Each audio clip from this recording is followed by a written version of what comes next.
The days of teachers chasing after you are now over. Welcome to university life. Hey guys, and welcome back to my channel. I hope you enjoyed my last video, and I hope you've been enjoying the 5-part university series that I'm creating so far. 4 videos have already dropped, and here we are now for the 5th one. And I hope you enjoy it. Today I will be talking about academics and work, going in a bit of a deep dive on how the academic system actually works, things that are expected of you, how you will succeed, and also a little bit of work information on the side. I've already covered some of that in my previous videos. So if you haven't seen those already, do make sure to check those out. I think they could help you out a lot if you're planning on moving to Berlin to study. Now, this video is not Berlin specific. This is in some ways Germany specific, but these tips will help you out no matter where you're studying, as it's really just an academic guide and tips on how to succeed and do well in your classes and excel in university. So without further ado, let's get straight into it. Now, the first thing I'm going to quickly touch on is the different class formats and what's expected of how you should be speaking and addressing your professors also. Now, we pretty much have 3 main types of class formats in Germany, those being your lectures or Vorlesungen, as they're called in German, your seminars, as well as your Übungen or like practice sessions. Now, assuming you are not studying in English, because in this case, this won't be a problem for you as the English language doesn't have this issue. But if you are addressing your teachers slash professors in German, you are expected to go and use the more formal pronoun being Sie instead of du. Moving on from that little introduction, I will head straight into grading and exams, which is a crucial section, so make sure you pay attention. In the American school system that is most popularized through pop culture, the grading system is from A to F, and it consists of essentially 5 different grades you can receive. The German university system is actually the same in that regard. However, instead of going from A to F, A being the best, F the worst, as we know, it actually goes from 1 to 5, 1 being the best in this case, and 5 being the worst. So anything above 50 points will pass you, and anything below 50 points, you get a 5.0, and it's an automatic fail, and you will have to repeat the exam again. Now, do bear in mind that most other systems that use numbers as points, such as the French system, for example, the bigger the number, the more points you actually got, and the better the grade is. However, in Germany, as I just mentioned, that is actually inverted, and the lower your number, the better your grade. So really, you're aiming to get an 1,0 slash 1.0, and if you can attain that, you should be very proud of yourself, and chapeau to you. Yeah, pretty much the way you get graded in your classes, I feel like varies per university and also can vary between different teachers. So for example, in my university, really the only thing you're graded on is the final exam or project paper that you produce at the end. My uni being macromedia, but for example, I know that my girlfriend's university, actually, the teachers take into account the entire semester and all the work you've done. So they don't just have one big project to submit at the end, but instead they have smaller assignments throughout the course. And also they're noted on how they participate in class. This specific way of grading definitely varies most by professor to professor. Obviously, guys, it is quite normal to fail at least one exam during your university career. And guys, there's no shame in failing whatsoever. And you should know that if you do happen to fail, you have 3 attempts in total. So you will have 2 possible resit chances. Now, once you reach your 3rd attempt, you really need to be locked in, because if you fail a class 3 times, you are automatically expelled from the university and exmatriculated, meaning that you will lose your place. And also in Europe, I believe, there's this system where if you study a certain degree and you fail it, as by failing one class 3 times, you would fail the entire degree program. And that will prohibit you from studying the same or a similar degree program in any of the European EU countries. Now, other than your grades, there's the credit system where I believe for a bachelor's, you have to attain 180 credits at the end of your study period. And most classes are worth 5 credits, some are worth 10. And then your final bachelor's thesis and internship, for example, are worth 20. And I believe the bachelor's thesis is even up to 30 credits sometimes. And yeah, basically the credits are just whether you pass or fail in a way. And if you pass, then you get your 5 credits for the class, or however many credits the class is worth. And if you fail, you don't get any credits. So running alongside the grades, this kind of shows, whether you pass or not, and the grades show how well you actually did in the class. So yeah, and credits are transferable. So if you decide to switch universities, or perhaps you want to move to a different country, you don't like it here, or whatever the case may be, it is very easy to transfer your credits and receive accreditation for the classes you've already passed, so that you don't have to redo them in the future when you've already passed it in the past. Moving on to study strategies that have helped me and have helped other people to succeed in university. Like I said in the very beginning of this video, nobody, and I really mean no one, is going to chase after you to get your work done on time. And in university, you are expected to actually do most of the learning on your own time, and to obviously, make sure you complete your assignments on time and stuff like that. That goes without saying. But also, just the learning itself, most of the time spent learning is supposed to be spent on your own time, going through lecture material, and yeah. So the lectures are usually very densely packed and have a lot of information just thrown at you, crammed in, a little, perhaps 2-hour block.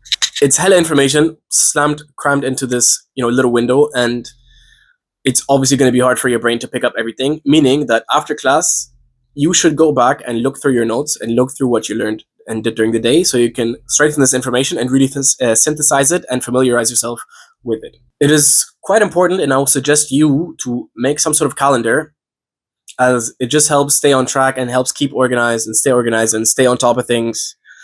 Because again, this is all going to be self-directed study time from now on, and having to study while also completing assignments at the same time, you have to be locked in and you have to be able to manage your time wisely. Now, what is the best way to study, in my opinion? The best way to study, in my opinion, has to be looking at past exam papers. And you can find these, usually, if your teachers are nice enough, they'll provide you with some past papers.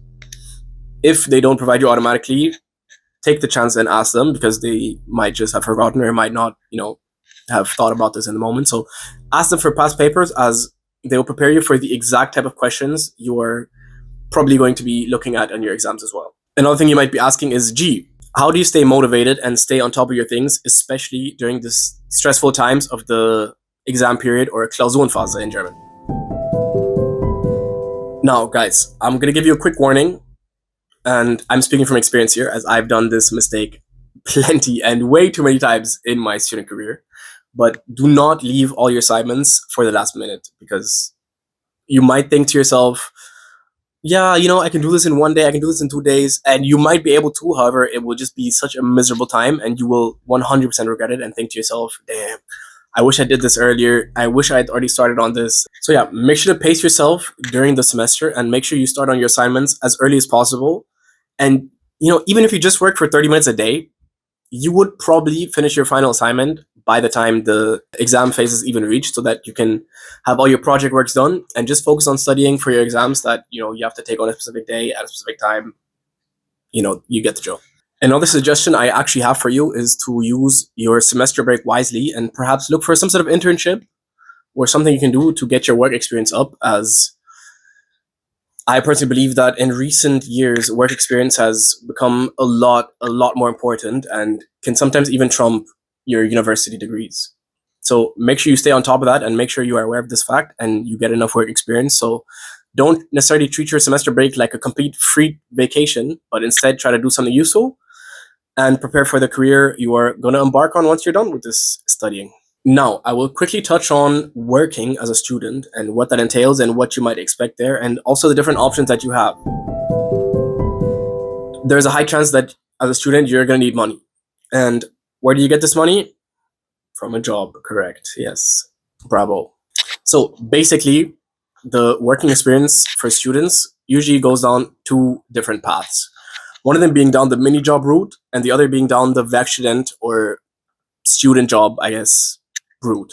Minijobs are different because you're only allowed to earn a certain amount of money. I believe it is around 500 to 600 euros per month. You will not be able to earn or work if you have surpassed this amount. Note that mini jobs are tax exempt, whereas Werkstudent jobs, you will have to pay taxes. Mini jobs are kind of limited in a way, but they're also way more flexible. Here in Berlin, where I could sign up for individual game days I was bartending. So I would sign up for a specific day. I would work only on that day, and otherwise I would have no obligations at all. So I wouldn't have to, come every Tuesday and Friday, for example. I could just choose whenever I wanted to work, but I was limited because the salary cap was a bit annoying, to be honest, at some points. But now you might ask yourself, okay, great.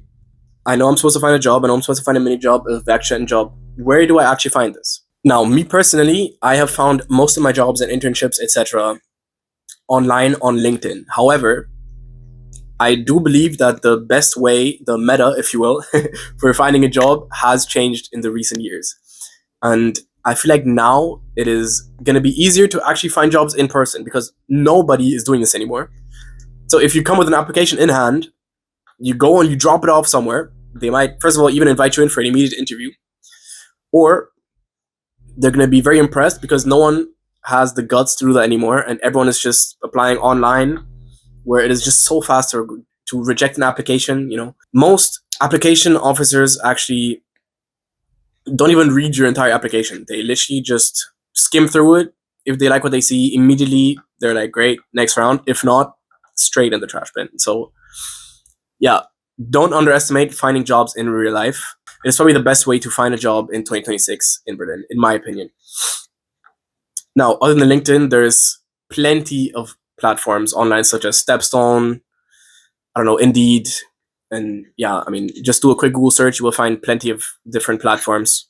Now, quickly touching back on the last section and time management. As I said, if you do decide to leave all your work until the end of the semester, and on top of that, you decide to get a job, be that mini job or Werkstudent job, it is going to make that last week before your submissions exponentially harder than it already is. So if you are interested in getting a job, please, I urge you to make sure to get your things done on time and don't wait for the last minute to start things. It will just lift such a huge burden off you. And yeah, if you know what's good for you, heed my advice. Before we move on, I have one more quick thing to mention about working, and that is concerning payslips. Now, in Germany, there's two different numbers that you're going to see on your payslip. One being the netto amount and one being the brutto amount. The netto amount is the actual number that you're going to end up seeing in your bank account. And that is the after tax and everything has been deducted, the salary that will be delivered and the number that you will see in your bank account. So yeah, guys, in a way, academics and work both feel the same, where if you've done it before, you know that you can do it again. So getting into it and the first month, perhaps the first semester, if you will, is definitely going to be the hardest on you, but don't fret because it will only get better and you will get used to it and you will adapt. Humans are so adaptable and so are you. So don't worry at all. And yeah, with that being said, we have come to the end of not only this video, but also my 5-part series here on the channel. Thank you so much for watching. I hope you had a great time, just as I did. And guys, don't you worry because this will not be the end of my channel. It's only the end of this 5-part series. I will have more types of videos dropping. I don't know if I mentioned this, but this 5-part series was a university project, actually, funny enough. However, this is just the beginning. So stay tuned. I have some heat dropping for you guys. So yeah, guys, do let me know in the comments down below if you enjoyed this video and if you also enjoyed the series as a whole. And comment down below what you think the heat that I got stored for you is going to be. Because I don't think you're going to know, I don't think you're going to guess it, and I don't think you're ready, but stay tuned, okay? Trust me. So with that being said, I want to thank you guys so much for watching and see you in the next video.